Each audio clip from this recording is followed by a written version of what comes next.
महाराज जी, भगवान श्री कृष्ण भगवद गीता के 9वें अध्याय में कहते हैं कि जो अनन्य भाव से मुझे भजते हैं उनका योग क्षेम मैं खुद वहन करता हूं। इसका महाराज जी अर्थ क्या है? क्या भगवान केवल शुद्ध भक्तों का ही योग क्षेम वहन करते हैं? योग का तात्पर्य होता है अप्राप्त की प्राप्ति कराना, और क्षेम का तात्पर्य होता है प्राप्ति की रक्षा करना। किसका? अध्यात्म में। ये जो लौकिक योग क्षेम है, यह तो पाप और पुण्य के परिणाम स्वरूप आता जाता रहता है। भक्तों के जीवन में भी पुण्य के स्वरूप लौकिक सुख आते हैं और पाप के परिणाम स्वरूप दुख आते हैं। बड़े बड़े भक्तों के जीवन में देखे गए, लेकिन उनकी जो स्थिति भागवतिक है उसको गिरने नहीं दिया गया, उसमें उन्नति देखी गई। वो है योग। तेषाम सतत युक्तानाम भजताम प्रीतिपूर्वकम ददामि बुद्धि योगम तम येन माम उपयांति ते। जो सतत मेरा स्मरण है, मैं उनका बुद्धि योग करा देता हूं। बुद्धि की स्थापना हो गई। ये सत्य सच्चिदानंद सुख ही है, परमात्म सुख ही सत्य है। ये जितना सब नाटक है माया का, एकमात्र सच्चिदानंद भगवान सर्वत्र है। ये बाहरी आकार सब माया के। मत्ता परतरम नान्यत किंचिदस्ति धनंजय। ये योग प्राप्त हो रहा है। जो परमात्म तत्व में निश्चल मति हो जाना, इसे योग कहते हैं।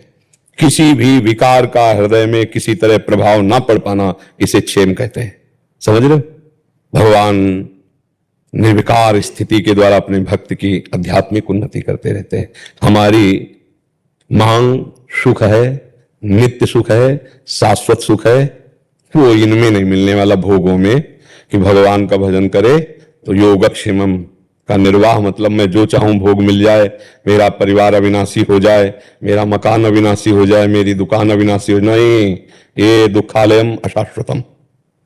बहुत मतलब ऑपरेशन वाला उत्तर है, ऑपरेशन वाला उत्तर है। यहां योग भगवान से बुद्धि का निश्चल हो जाना, क्षेम किसी भी विकार का कोई भी प्रभाव हृदय में ना पड़ पाना, परमात्मा स्थिति में रहना, ये अनन्य चिंतयन्तु माम, इसका फल है। अनन्य चिंतन का ये फल है। अनन्य चिंतन का फल संसार की अनुकूलता प्रतिकूलता नहीं है। अनन्य चिंतन का फल अनुकूलता प्रतिकूलता में समतुल रहना, सम रहना, ये फल है। समझ पा रहे हो आप हमारी बात? हमारे जैसे अभी इतनी शुद्ध स्थिति में भी है नहीं, तो मतलब मैं तो बहुत ही तो कह रहे हैं मैं प्राप्त कराऊंगा ना, वो करवाएंगे ना। आप केवल अनन्य चिंतन करो ना। वो भी नहीं होता महाराज जी। नाम जब भी करता हूँ फिर भी अनन्य नहीं होता। टेंशन रहती है कि आगे नहीं। सुनो सुनो सुनो, नहीं होता तो होने के लिए ही तो सत्संग मिला है, होने के लिए ही तो मानव देह मिला है, होने के लिए तो आप में बुद्धि मिली है। कोई देवता आके थोड़ी करेगा, हमें को तो करना है। इसीलिए हम सत्संग में प्राय कहते हैं, ए भाई, हमारे भगवान की बड़ी कृपा है आपके ऊपर, शास्त्र और गुरुजन संतों की भी बड़ी कृपा है आपके ऊपर। आप अपने ऊपर कृपा कर लो, आप अपने ऊपर कृपा कर लो कि हर समय राधा राधा रटो, कृष्ण कृष्ण रटो, राम राम रटो। ये आप कृपा कर लो। हर समय विषय चिंतन कर सकते हो, भगवत चिंतन क्यों नहीं कर सकते? चिंतनीय तो वही है और चिंतन क्रिया भी वही हो रही है। उस क्रिया से असत चिंतन करते हो तो सत चिंतन क्यों नहीं कर सकते? गाली बोल सकते हो तो रामकृष्ण हरि क्यों नहीं बोल सकते? हाथों से जब ताकत है कुछ कर सकते हो तो अच्छा क्यों नहीं कर सकते? बुरा क्यों करो? समझ रहे ना? अब कहते हमसे होता ही नहीं है तो फिर कर्म भोगो अवश्य में भोक्तव्यम कृतम कर्म शुभाशुभम। और अगर लाभ लेना है तो कदम बढ़ाइए ना। अब आप आर्मी में जाइए और कह दीजिए देखो हमारी कोई परीक्षा मत लेना, मैं दौड़ सकता हूं ना गोली चला सकता हूं, पर मैं आर्मी में होना चाहता हूं, तो क्या करेंगे जानते हो? धक्का मार के बाहर निकाल देंगे। नहीं निकाल देंगे? प्रभु के यहां धक्का तो नहीं लगाया जाएगा, लेकिन धक्का मार के ऊपर चढ़ाया जाएगा। ऐसे वचन बोले जाएंगे, ऐसी व्यवस्था कर दी जाएगी, ऐसी परिस्थिति कर दी जाएगी कि मार गई एक बचेगा, श्री हरिशरणम। इसलिए देखो, कायरता मत करो, मेरे से तो होने वाला नहीं, मैं कर नहीं सकता, ऐसा नहीं। हम भगवान के अंश से कुछ भी कर सकते हैं, हमें अपार पावर है, हम अपनी पावर को जाने और जागृत करें। इसीलिए सत्संग मिला है। ऐसे अर्जुन से भगवान करे कायरतापूर्ण वचन मत बोलो, उत्तिष्ठ, खड़ा हो जा, चढ़ा प्रत्यंचा गांडी पर, काट इनकी गर्दनें। समझ? भगवान तुम्हारे अंदर बैठे हुए हैं, सब पावर है, तुम जो चाहो कर सकते हो।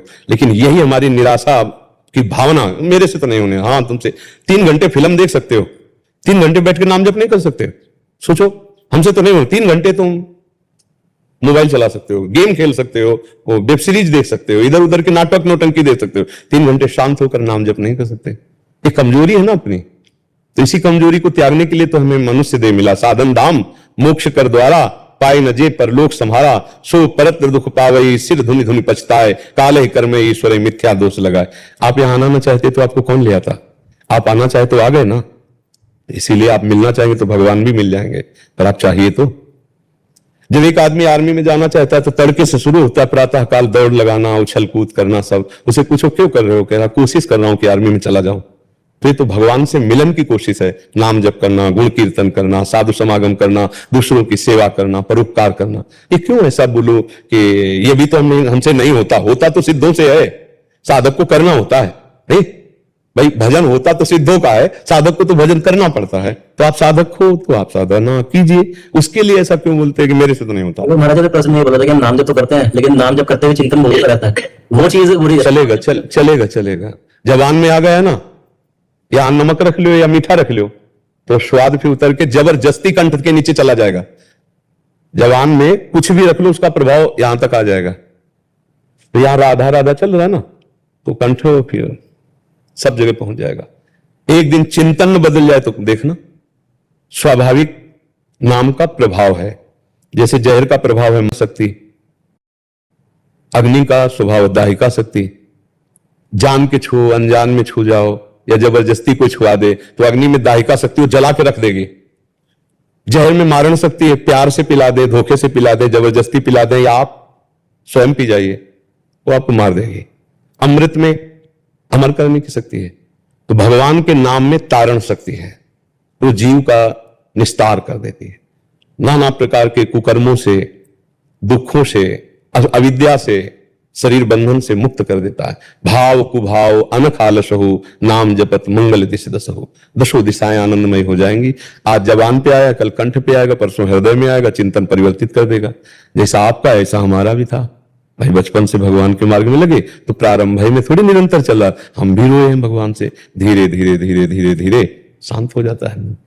जैसे मन को खुराक ना मिले तो फिर वो शांत हो जाएगा। आग को घी ना मिले, फूस ना मिले तो शांत हो जाएगा ना। दीपक उतने जलेगा जितना तेल रहे बत्ती है, और जहां तेल खत्म हुआ तो बत्ती को खा के अग्नि शांत हो जाएगी। ऐसे वासना भस्म हो जाती है। जो दुर्वासना है ना, उसकी क्रिया ना हो तो धीरे धीरे धीरे उस भस्म हो जाएगी। और अगर क्रियाओं में उतर गए तो फिर आपको नष्ट कर देगी। दुर्वासना मम सदा परिकर से। अर्पिता जी, जयपुर राजस्थान से।